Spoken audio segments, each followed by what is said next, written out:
अस्सलामु अलैकुम दोस्तों, पेश खिदमत है आज की कहानी। कहानी में आगे बढ़ने से पहले मेरी नए आने वाले दोस्तों से अपील है कि हमारे चैनल को सब्सक्राइब करें और बेल के आइकॉन को दबाकर ऑल नोटिफिकेशन ऑन कर दें ताकि हर आने वाली नई वीडियो का नोटिफिकेशन आपको बर वक्त मिल सके।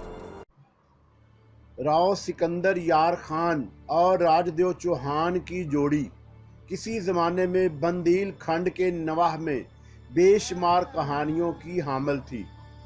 दोनों ख़ानदान सदियों से बंदील खंडी रियासत रेवा के शमाल जनूब में रहते थे और दोनों ही ख़ानदानों में सदियों की दुश्मनी चली आ रही थी। इस दुश्मनी ने उन ख़ानदानों के लातादाद कड़ियल नौजवान मौत की नींद में सुला दिए थे। खेत खलियान हरे भरे बाग राख के ढेर बनते जा रहे थे। इमारतें खंडरात बना दी गई थी। कोई उस दुश्मनी को ख़त्म करने के लिए तैयार नहीं था और न जाने ये सिलसिला कब तक यूं ही चलता रहता अगर उन ख़ानदानों में सिकंदर यार खान और राजदेव ना पैदा होते। राव ख़ानदान में अगर सिकंदर जैसा 6 फुट 2 इंच का जवान पैदा हुआ तो चौहानों ने भी राजदेव को उसके मुकाबले के लिए तैयार कर दिया, जो कदोकामत और छाती की चौड़ाई में सिकंदर से कम नहीं था। दोनों ने एक दूसरे की सूरत नहीं देखी थी, लेकिन उन्हें ये ज़रूर बताया गया कि उनकी ज़िंदगी का मकसद क्या है। राजदेव जानता था कि ज़िंदगी में चाहे एक मक्खी ना मारे, लेकिन इंसानी ज़िंदगी उसे ज़रूर ख़त्म करनी होगी, और वो है राव सिकंदर यार खान। उसी तरह सिकंदर यार खान से कहा गया कि गाय भैंसों का गोश्त खा जाना कोई कारनामा नहीं, उसे राजदेव का खून पीना होगा। फिर यूं हुआ कि ज़मींदार का बेटा, जिसकी ज़मीनों की चौड़ाई रतवारिया के बंजर पहाड़ी इलाकों तक चली गई थी, बंदूक लेकर आदत के मुताबिक शिकार के लिए निकल गया। रतवारिया के मशरकी इलाकों में शिकार खेलना शिकार की तौहीन थी, क्योंकि यहाँ चीतल, सांबरिया, छोटी नस्ल के हरन पाए जाते थे। दरिंदों में ज़्यादातर सुर्ख रंग के रीछ नज़र आ जाते थे, जिनकी नज़र वैसे ही कमज़ोर होती है और वो शिकारी की ऐन सीध में आकर आसानी से शिकार हो जाते हैं। दरिंदों के खून के रसिया को तो भंडारे के जंगलात में शिकार का मज़ा आता है, जहां हर तरह के दरिंदे बेकसरत पाए जाते थे, लेकिन भंडारा पहुंचने के लिए रेवा के जनूब से गुजरना होता, जहां चौहानों की ज़मीन फैली हुई है। राव गजनफर यार खान की तरफ से उस तरफ शिकार के लिए ममानत थी, क्योंकि वो बेटे को भेड़ियों के भिट की तरफ नहीं भेजना चाहते थे। लेकिन बफरी हुई जवानी उन पाबंदियों को खातिर में कहाँ लाती है, ये तो सिर्फ चंद ही लोग जानते थे कि सिकंदर अगर तन्हा शिकार के लिए गया है तो उसका रुख भंडारे की तरफ ही होगा। जानने वालों के मुंह उस वक़्त तक बंद रहते जब तक राव सिकंदर मुस्कुराता हुआ वापस ना आ जाता। सिकंदर आज भी चौहानों की नज़र बचाकर भंडारे में घुस गया। ये जंगल बहुत दूर तक उसका जाना पहचाना था और वो जानता था कि उसका मनपसंद शिकार कहाँ मिलेगा। चुनाचा वो चीतल तालाब के किनारे पहुंच गया। दफतन ही उसके घोड़े ने किनौतियां बदली, वो किसी खतरे का इजहार कर रहा था। सिकंदर ने बंदूक संभाल ली और उसकी शिकारी आंखें चौकन्ने अंदाज में इधर उधर का जायजा लेने लगी। तभी उसकी निगाह उस चीतल पर पड़ी जो तालाब के किनारे एड़ियां रगड़ रहा था। सिकंदर होशियार हो गया। वो समझ गया था कि चीतल को किसी दरिंदे ने शिकार किया है और शायद वो उसे खा रहा था कि सिकंदर के घोड़े की आवाज़ सुनाई दी और वो वहां से फरार हो गया। किसी वैशी दरिंदे को अपना शिकार छोड़ना पड़े तो वो कितना खानख्वार हो जाता है, ये बात सिकंदर जानता था। अगर कोई तजर्बाकार और होशमंद शिकारी होता तो फौरन वहां से रफू चक्कर हो जाता, लेकिन जवानी खतरात से बेनियाजी ही का नाम है। वो घोड़े से उतरकर चीतल के करीब पहुंच गया। चीतल के आसपास खून का दरिया बह रहा था और खून आलूद पंजों के निशानात एक सिमत दूर तक चले गए थे। उसने झुककर चीतल को देखा। चीतल की एक टांग चबा ली गई थी। उसकी खोपड़ी भी तकरीबन नोच कर अलग कर दी गई। नरखरा बुरी तरह उधरा हुआ था और उसमें बराए नाम जान बाकी थी। वो कई मिनट तक बंदूक संभाले खड़ा रहा और फिर खून आलूद पंजों के निशानात देखता हुआ आगे की सिमत बढ़ने लगा। ये दीवानगी ही थी, लेकिन इस दीवानगी का नाम ही जवानी है। निशानात लंबी झाड़ियों में गुम हो गए और झाड़ियां ताहदे निगाह साकत थी। चुनाचा वो मायूस हो गया, लेकिन फिर उसने तालाब से कुछ फासले पर ही डेरा डाल दिया। उसे यकीन था कि दरिंदा शिकार पर जरूर आएगा और उस वक्त उसे शिकार किया जा सकता है।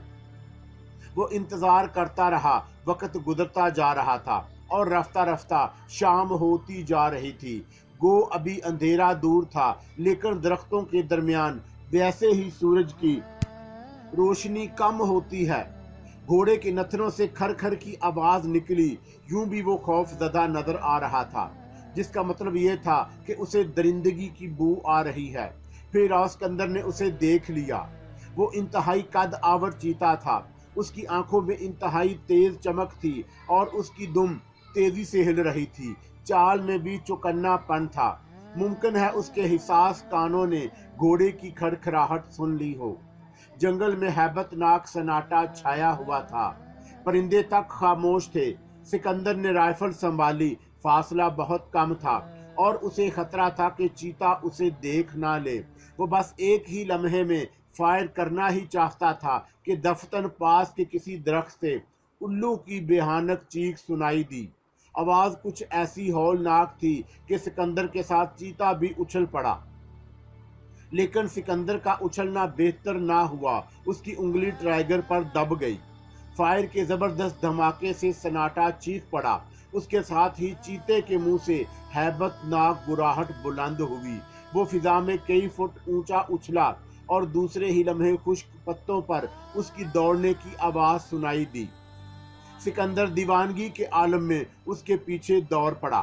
चीते के दौड़ने और गुराने की आवाजें साफ सुनाई दे रही थी, लेकिन शायद वो जख्मी हुआ था और ज्यादा तेज नहीं दौड़ पा रहा था। ये सिकंदर की खुशबख्ती थी कि जख्मी चीता पलट नहीं पड़ा, बल्कि अपने अकब में कदमों की आवाज सुनकर वो कुछ बदहवास भी हो गया। ऊंची ऊंची झाड़ियों का ये सिलसिला अचानक खत्म हो गया। दूसरी तरफ छदरे दरख्त और घास का मैदान फैला हुआ था।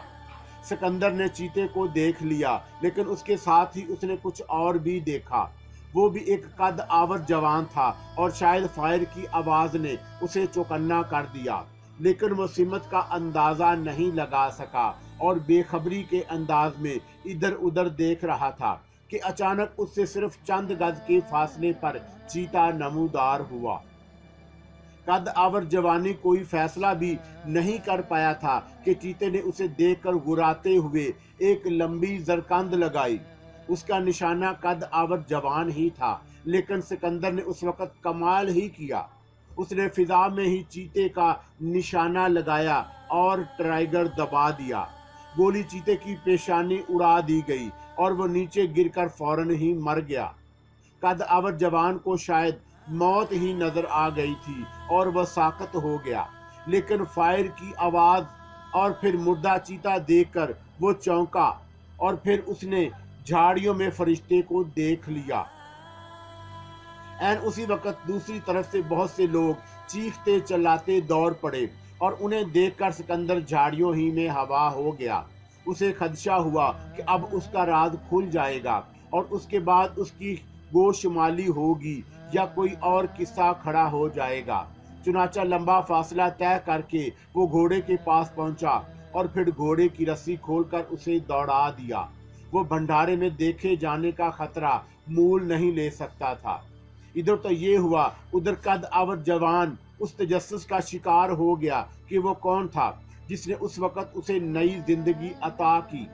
चीते की लाश सामने पड़ी थी। वो उसे छोड़कर झाड़ियों में घुस गया और फिर दूर तक निकल आया। लेकिन चीते को हलाक करने वाला छल्लावा हो गया। उस छलावे की मोहनी सूरत उसकी निगाहों में थी। उसके साथी उसके पीछे पहुंच गए। क्या गजब कर रहे हैं महाराज, आपने नर मारा है, मादा भी कहीं आस पास होगी। क्या बकवास कर रहे हो कि उसे किसी और ने मारा है। आप इन झाड़ियों से तो निकल चले राजदेव जी, बाकी सब बाद में। कद आवर जवान के साथ कुछ तजर्बेकार शिकारी भी थे और वो जानते थे कि इस वक्त सूरत हाल क्या है। बहरहाल वो राजदेव को वहां से दूर ले गए। तब कहीं उन्होंने सुना कि चीता किसे कैसे मारा गया। राजदेव महीनों अपने उस मौसम को याद करता रहा। वक्त ने कुछ और सफर तय कर लिया। फिर एक दिन कर्मधारिया ने हाँफते कांपते राजदेव को बताया, महाराज सिकंदर भंडारे में घुसा है और अकेला है। सिकंदर? राजदेव का दमकता चेहरा स्याह पड़ गया। उसे बचपन से ही सिकंदर से नफरत का सबक दिया गया और उसे अपनी जिम्मेदारी याद थी। चुनाचा वो कर्मधारिया और वीर बद्री के साथ भंडारे दौड़ पड़ा। उसकी आंखों में खून लहरा रहा था। विक्रमधारिया और वीर बद्री के स्पुर्द हांके का काम किया गया और दोनों ने लंबी घातें लगाकर बड़ी चालाकी से सिकंदर को राजदेव के सामने धुकेल दिया। दिलेर चौहान को ये पसंद न आया कि दुश्मन को ललकारे बगैर मार दे। हालांकि हैरान परेशान सिकंदर उसके निशाने पर था। तब उसने आवाज दी, सिकंदर, मैं राजदेव चौहान हूँ, राज बदल और अपने दुश्मन को देख ले। सिकंदर ने रुख बदल लिया और अचानक ही राजदेव के बदन ने पसीना छोड़ दिया। तनी हुई राइफल हाथ से छूटकर नीचे गिर पड़ी और ये उसकी खुशकिस्मती थी कि वो खुद भी सिकंदर के सामने नुमाया था, वरना गोलियां कब चलती हैं और कहां जाती हैं उसका फैसला तो बाद में ही होता है। सिकंदर ने भी उसे देख लिया। बद्री और वक्रम मुंतजिर थे कि अब धमाका होगा और एक बड़ा फैसला हो जाएगा, लेकिन उन्होंने दोनों को एक दूसरे की तरफ बढ़ते हुए देखा।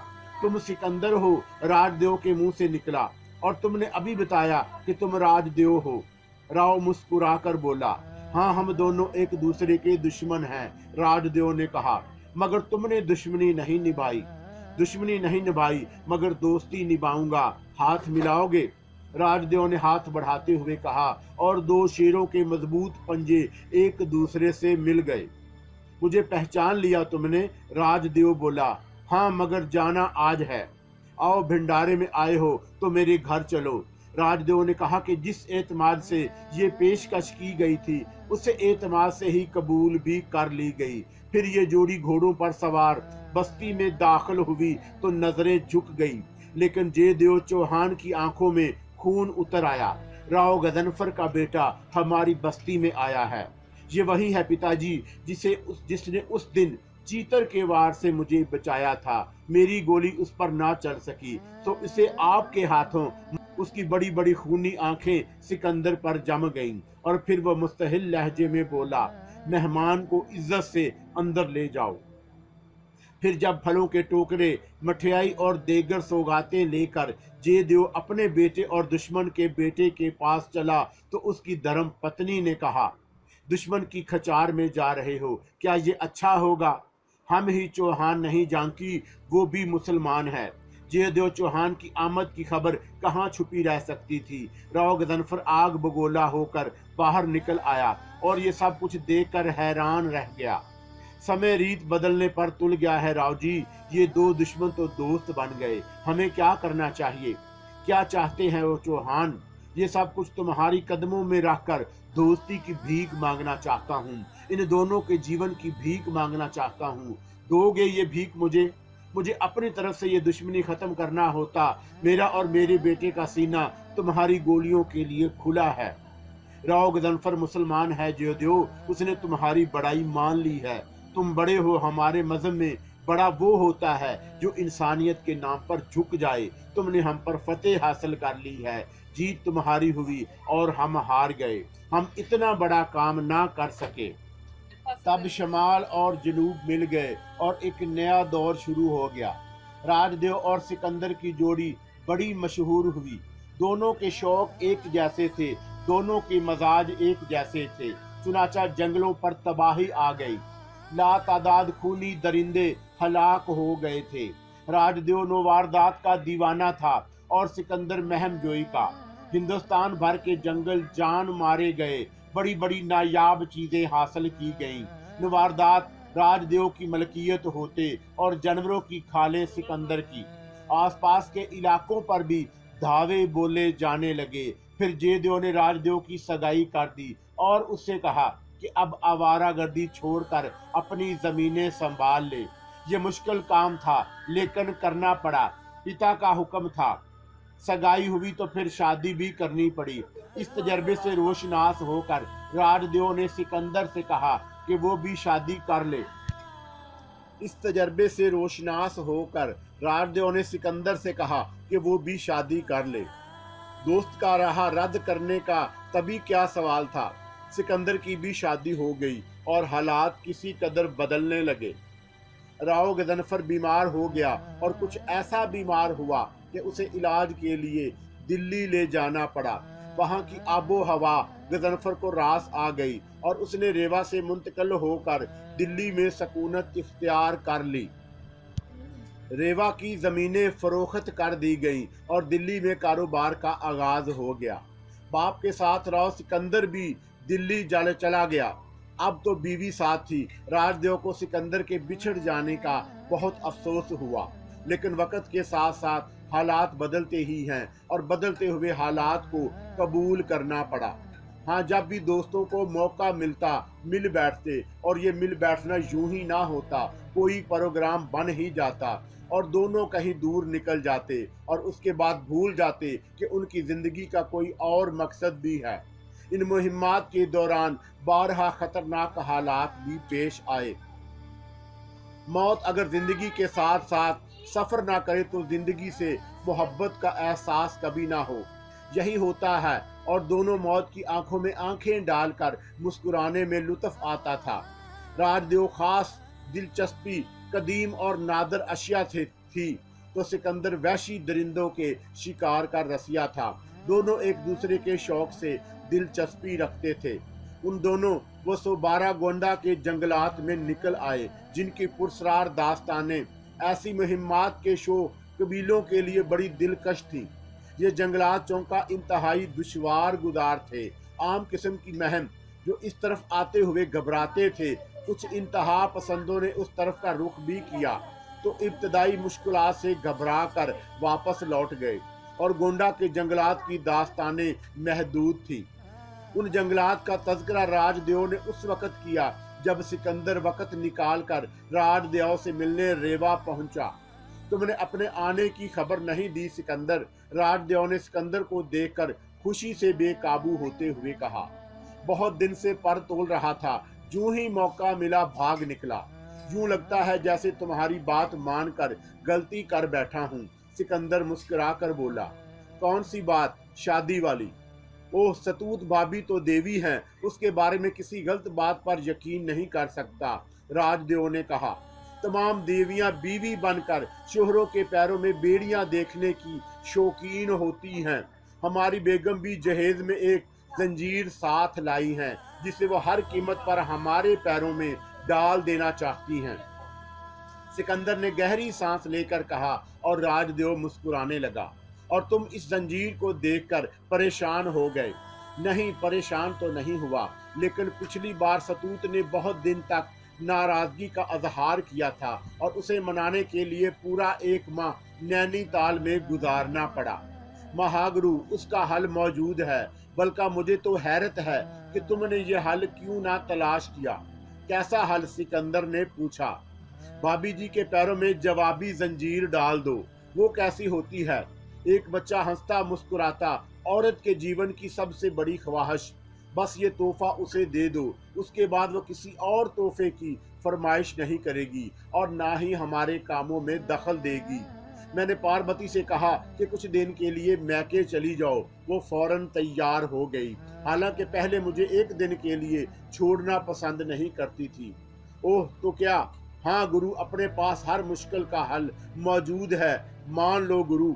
मुबारक हो राजदेव, तुझे तो बहुत खुशी हुई है, मगर यार यहाँ मामला उल्टा हो जाने का खतरा है।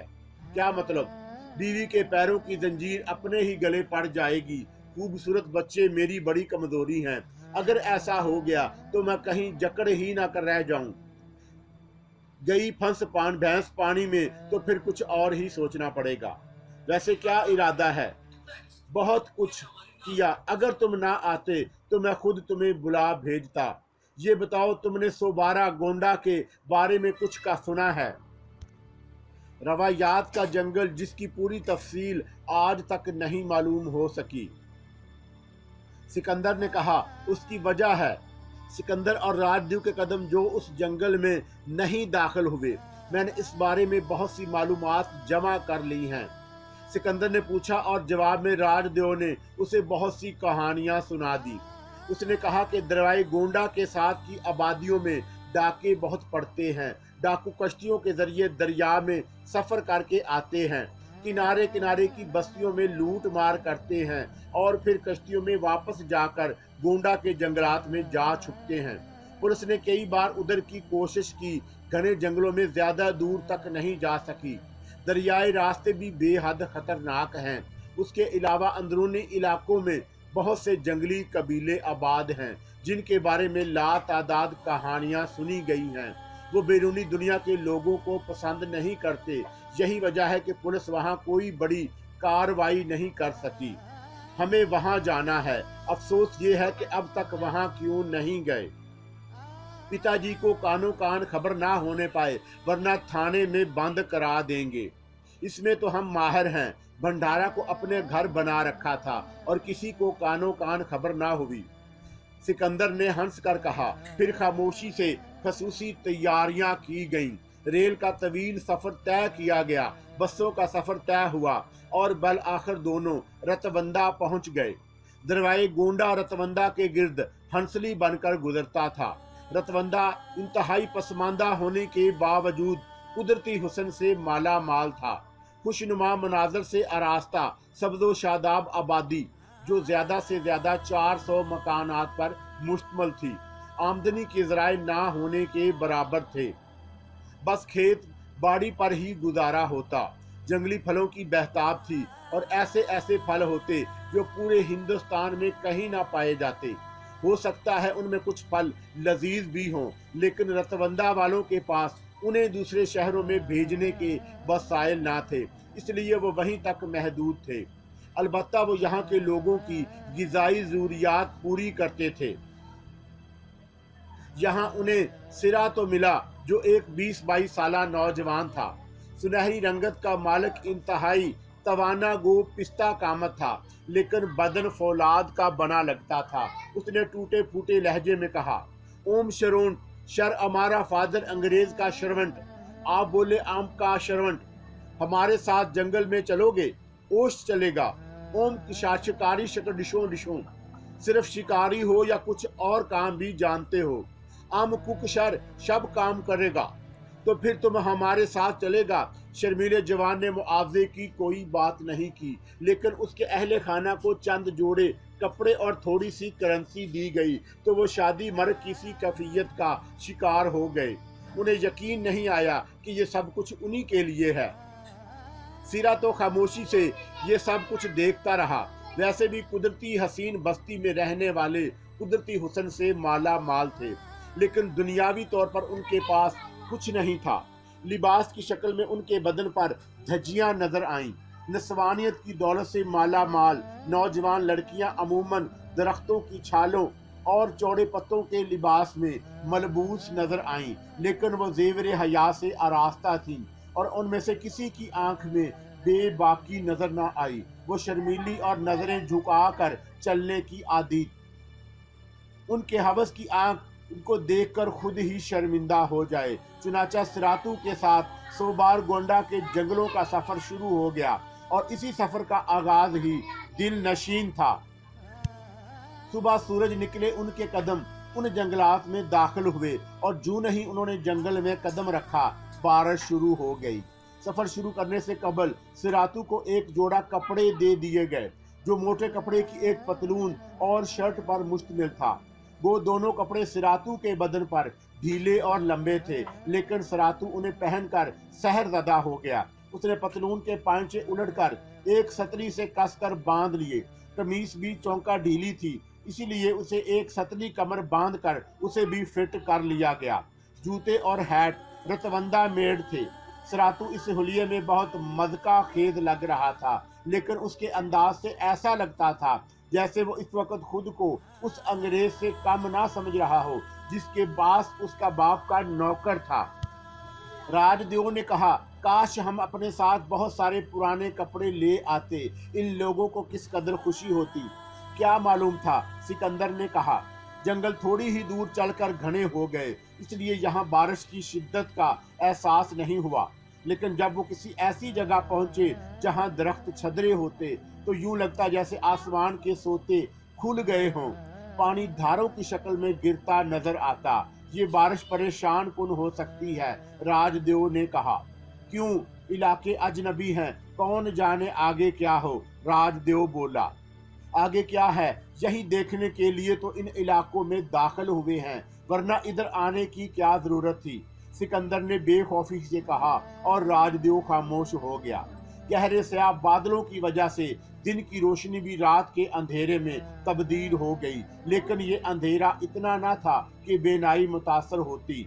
वो इस दिन के सफर में दूर तक निकल जाना चाहता था। सामान उनके शानों पर लदा हुआ था और वह मुसलसल आगे बढ़ रहे थे। हालांकि सरातू ने उनका तमाम सामान उठाने की कोशिश की, लेकिन उन्होंने उसे रोक दिया और सामान के 3 बैग बनाए। ये बैग बेहद वजनी थे, लेकिन कुछ दूर चलकर उन्होंने महसूस किया कि सरातू इस मामले में उनसे कहीं ज्यादा मजबूत है। जंगल का हुस्न उनके सामने अयां था।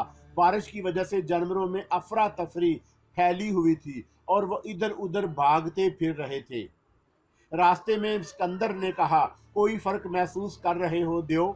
हाँ, नुमाया। उसकी इब्तदा ही शानदार है। अंदाजा होता है कि आगे के मनाजर ज्यादा दिलचस्प होंगे।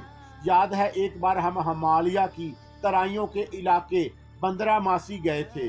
बंदरामासी के जंगलात कुछ इन जंगलात से मिलते जुलते थे। किसी हद तक वो अस्तहों का जंगल था। वो अजीब ढेर में आज तक नहीं भूल सका, जिसके आखिरी सिरे से एक फन बरामद हुआ और हम उस ढेर पर बैठे हुए थे। एक नरम बिस्तर समझकर सिकंदर ने कहका लगाया। रात का वक्त था, मुझे अंदाजा ही ना हो सका। मैंने सोचा कि खास किस्म की जंगली घास है। राव भी हंसता हुआ बोला। सरातू ने सीटी बजाना शुरू कर दी और थोड़ी देर बाद उन दोनों ने भी उसके सिरों से सुर मिलाना शुरू किए। पहली आवाज पर सरातू की सीटी रुक गई, लेकिन उसके बाद कुछ सुस्त हो गया।